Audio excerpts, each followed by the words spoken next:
After 10 very long years, or depending on how you want to count it, a whopping 22 years, Crash Bandicoot is back with a brand new game, and it's about time.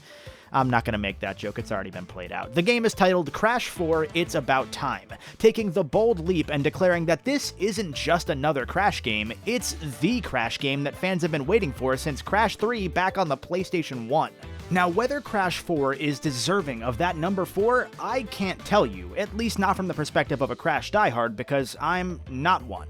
What I can tell you is whether Crash 4 is able to successfully walk the tightrope between making a classic-styled Crash game and appealing to newcomers to the series, and whether Crash 4 is worth buying for those of you that aren't Crash fans. I'm not going to sugarcoat it and do the usual, is this game worth buying? Yes, this game is excellent. Crash 4 is an excellent experience, even to somebody like me that was never a huge Crash fan, and today I'm going to tell you why you should buy Crash 4.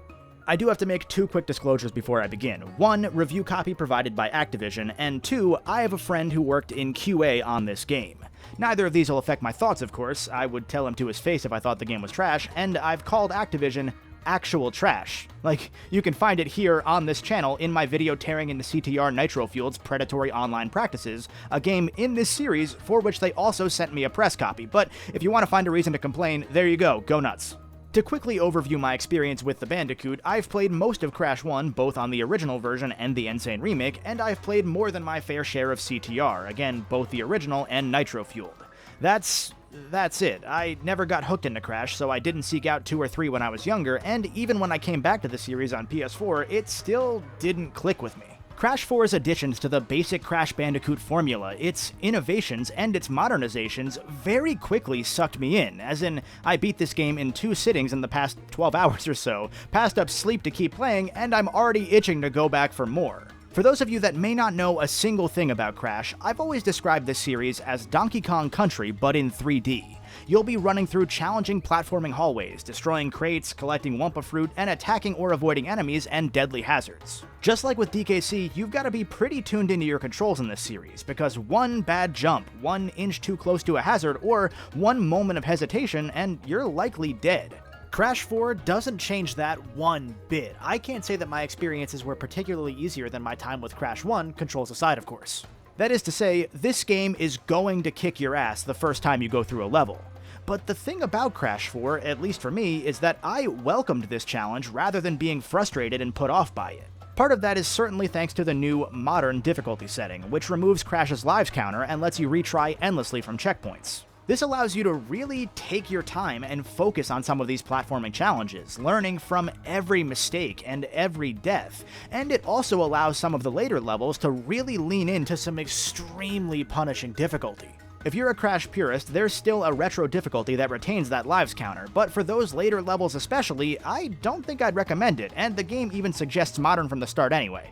Even with the unlimited retries, Crash 4 encourages you to keep your death counts low by rewarding you for beating a level without dying more than 3 times, and there's an even greater reward for beating a level without dying at all. There's also this very welcome option that highlights Crash's drop shadow with a little yellow ring, which is enabled by default.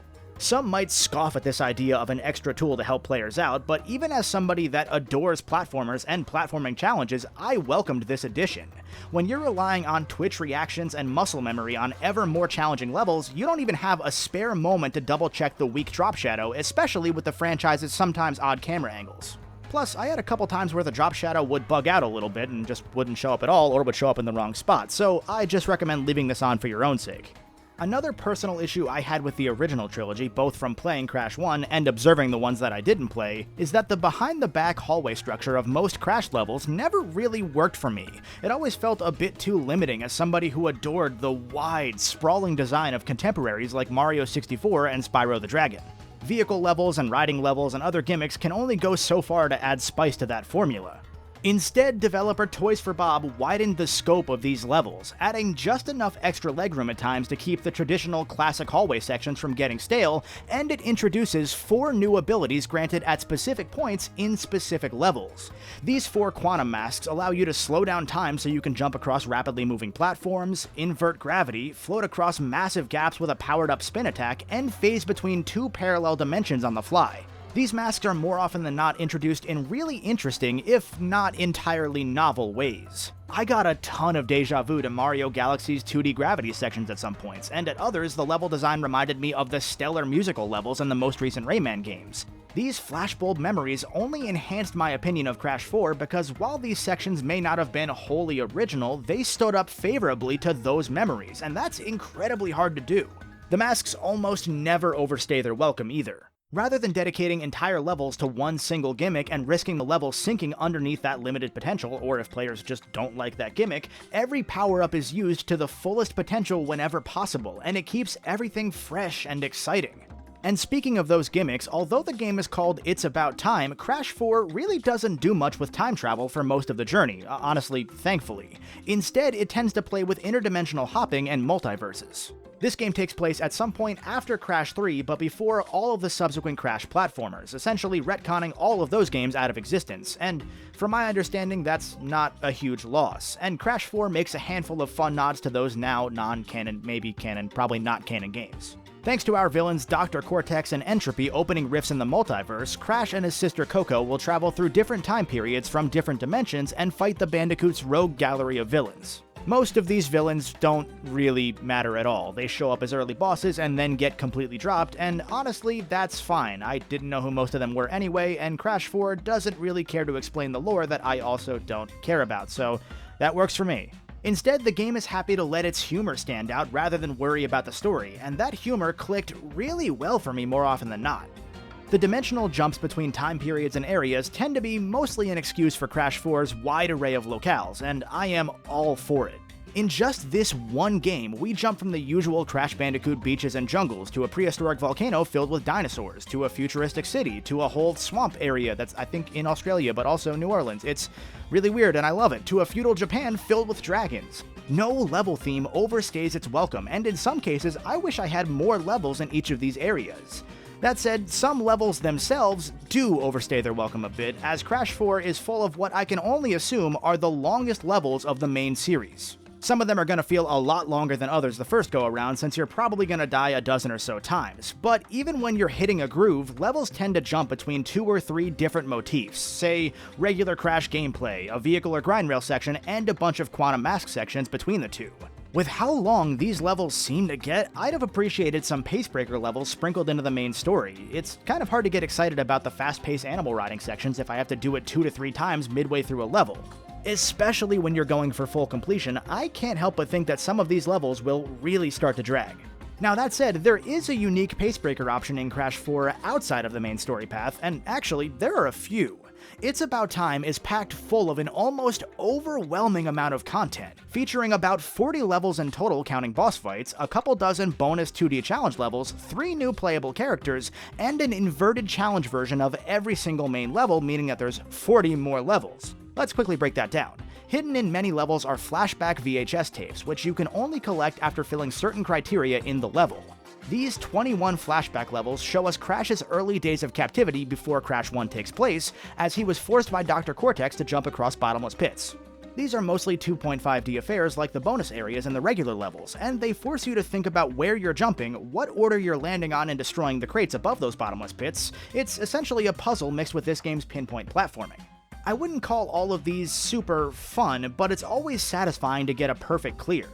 In each of the 38 main not boss fight levels, you'll find 6 collectible gems, 3 for collecting 40, 60, and 80% of that level's Wumpa Fruit, 1 for destroying every crate in the level, 1 for beating the level while dying fewer than 3 times, and 1 hidden in some secret area somewhere in that level. Each one of these levels also has 3 tiers of time trials, and a mirrored level that contains 6 more of these gems with the same requirements. Every world has a unique visual effect thrown onto its inverted levels as well as a really fun twist. The dinosaur world goes for a colored pencil aesthetic, the pirate area starts out colorless and allows you to fill in the color by doing spin attacks and destroying crates, and so on.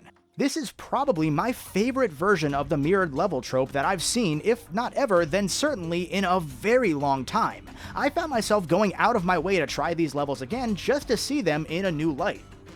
And last but not least, the main gameplay style provided by either Crash or Coco, whichever you prefer, are accompanied by 3 new playable characters. A version of Tawna from another dimension who has an awesome grappling hook and can wall jump, Dingodile who uses his vacuum to suck up boxes and explosives and shoot them off at enemies and obstacles, and Dr. Cortex himself who can use his ray gun to turn enemies into platforms.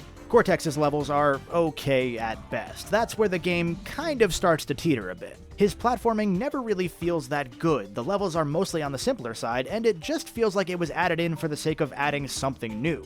Tawna and Dingodile, on the other hand, are welcome additions. Their levels are some of the more fun ones in the entire game. And to lean a bit more into that whole It's About Time title, most of the time when you're playing these 3, you'll be playing a level that you previously played as Crash or Coco, but from the new characters' perspectives, taking place at the same time that our main characters were going through that same area. It might be Tawna saving Crash by sabotaging an enemy attack, or Dingodile opening a new pathway for Crash to get through, or Cortex attempting to sabotage Crash himself. And then partway through those levels, it reverts back to our main character, and you'll go through a slightly altered, more challenging version of the same level from that point on. It's a really neat idea that, I'll admit, slips about as often as it lands.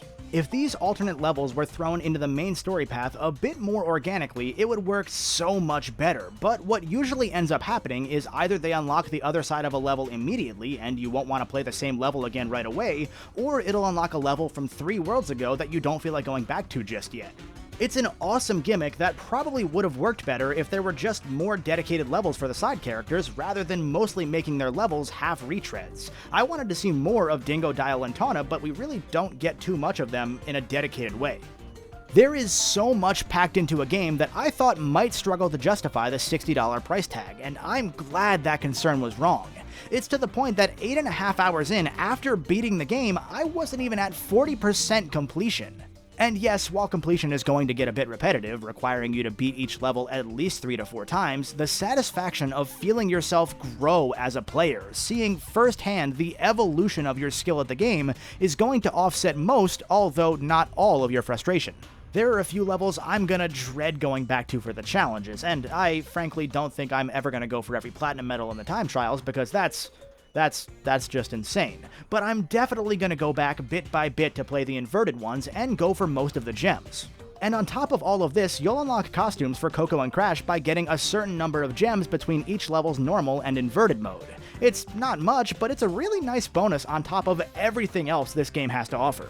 I should warn you though, the low death runs and time trials may start to bother you if you go for them, not just because of the challenge, but because of some rather lengthy load times when starting or restarting a level, so just keep that in mind. The last thing I'll say before I go is that if you tried out Crash 4's demo and it left you rather hesitant on buying the game, don't let that demo dissuade you. I had some concerns that I expressed in my demo impressions video a couple weeks back, and now that I've beaten the game, I can say that that was a bad demo, at least in terms of the stages it offered not really being a great indicator of how strong Crash 4 is. Of course, it was a digital pre-order bonus, so it was meant to appeal to Crash diehards, but even some of my buddies who are really into Crash drew issue with some of the level design and the controls in one section in particular. When I played these levels in the proper order, in the proper context, I had no issue whatsoever. Well, that's not entirely true. I still think the slide jump section where you're a frame away from instantly dying to lava was a bit too mean, but earlier levels in the world actually teach that precise slide jump timing in exactly the way that I was asking for back then. Every other issue I had with that demo washed away thanks to having time with the different mask abilities and having some levels to warm up to the game's mechanics. I don't know why they didn't have the demo just showcase the first few levels of the game, because those alone sold me far more on Crash 4 than the demo did. Well, not sold, I guess, because, you know, free game. But I would have bought the game at $60 if the demo had shown the start of the game, and that demo that we actually got had me ready to wait for a price drop, so it makes a difference. I'm sure there are other facets that I'm missing that more dedicated Crash players will point out both elsewhere online and in the comments, but as somebody who would have never described himself as a Crash fan before today, Crash 4 made me a Crash fan. It's given me the urge that I've never had before to go back to 2 and 3 and finally give them the chance that I've been putting off for years now. It's got so many stellar levels and moments, including one of my favorite platforming levels in recent memory, and I haven't even mentioned that the game looks and sounds stunning, with colors and lighting sometimes being so vibrant that the drop shadow highlighter is arguably necessary to see where you're gonna land. As long as you're up for the challenge, and again, trust me, there will be challenge for you newcomers to the Crash series, I'm glad and still a bit surprised to say that I can wholeheartedly recommend Crash 4 to anybody that's looking for an excellent platforming time. Make sure to let me know in the comments if you're picking up Crash 4, or what you think of it if you've already tried it, or if I've helped you make up your mind. And if you're a Crash fan trying to convince your buddy to give it a shot, you should try sharing this video with them. Maybe it'll help seal the deal, or not, I don't know, but share it anyway because I like ad revenue. If you want to watch another video of mine, I'll throw one right here. I don't know which one it's going to be, but hopefully you'll enjoy it and watch it again because I'm not going to sugarcoat it. I like ad revenue. God, you're going to think I'm a fucking shill. As always, thank you very much for watching and for subscribing, and until next time, stay golden.